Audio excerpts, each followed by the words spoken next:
Make no bones about it, I need a new phone. Technically, I don't need a new phone. My phone works just fine. It's just I have too many pictures on my phone and I can't figure out how to get them off the dang phone and onto my computer so I can free up space. And you know, Apple just wants you to pay money to have them stored in the cloud somewhere, but I don't want to do that. So I'm going to finish my video from yesterday. But first, this is Down the Ridge with Dr. Patty. I am Dr. Patty Barch, a traditional naturopath, founder and owner of Naturally Unbridled Wellness and naturallyunbridled.com, where we focus on wellness solutions, not disease management.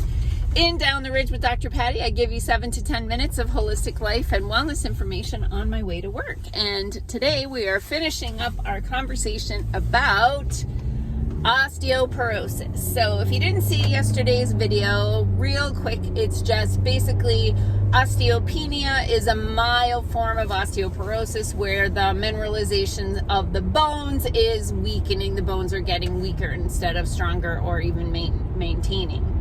We talked about how an anti-inflammatory diet can be beneficial because inflammation causes the bones to become more brittle because your body will take calcium out of the bones to neutralize the acid environment created by inflammatory foods.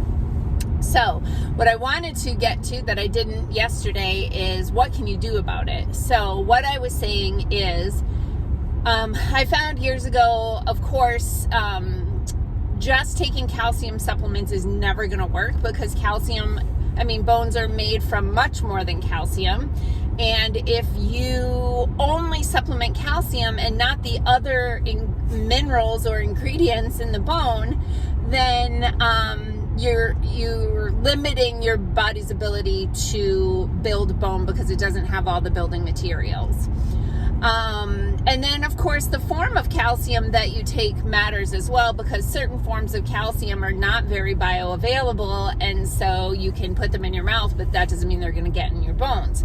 You also need to have vitamin D and vitamin K to support bone mineralization, so that is often missed as well. And a lot of people, even though they're taking a multivitamin that has vitamin D in it, it may not have vitamin K, and most often a multivitamin level of vitamin D is going to be insufficient unless you're taking Turbo Nutrients, which has 5,000 international units of vitamin D with the appropriate ratio of vitamin K.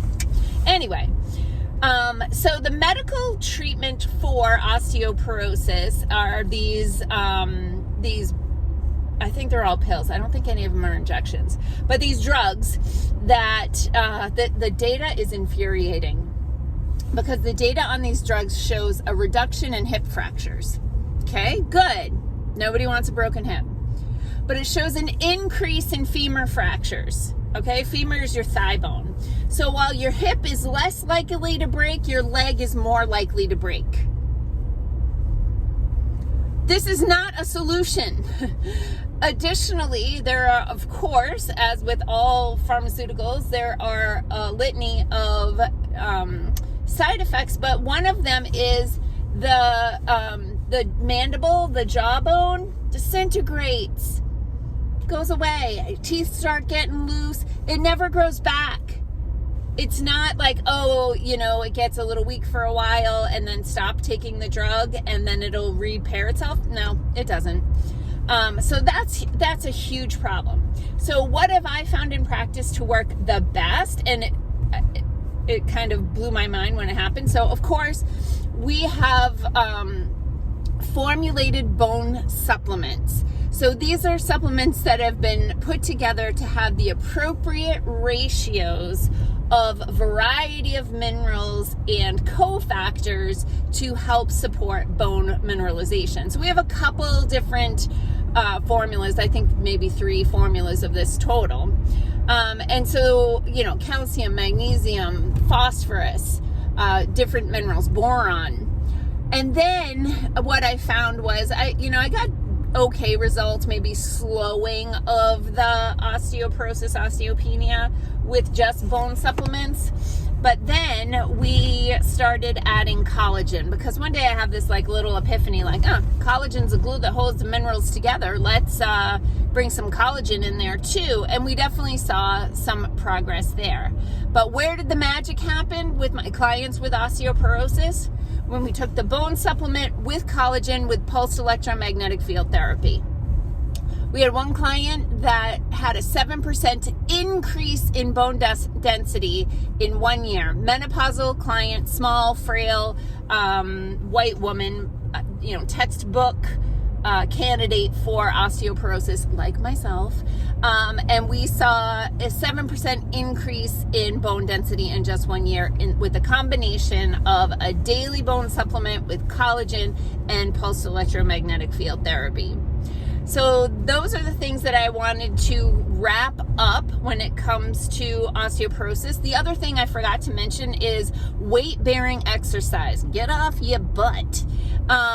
So weight-bearing is when your bones actually will respond to the weight by getting stronger.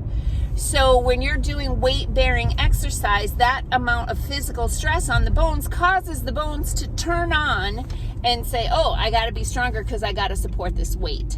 So weight-bearing exercise is definitely important for bone density as well. And then, like we talked about yesterday, hormone support is important. Menopausal women or even young women who have been put into menopause either chemically through drugs or surgically through complete hysterectomy, removal of the ovaries, they tend to not have enough estrogen, which will lead to a bone weakness. So that's all I wanted to say about osteoporosis. Remembering that nothing in this video is true. It's not medical advice, and whoever you decide to put in charge of your body, you do whatever they say because they're the boss of you. All right? Peace out, peeps. Have a healthy day.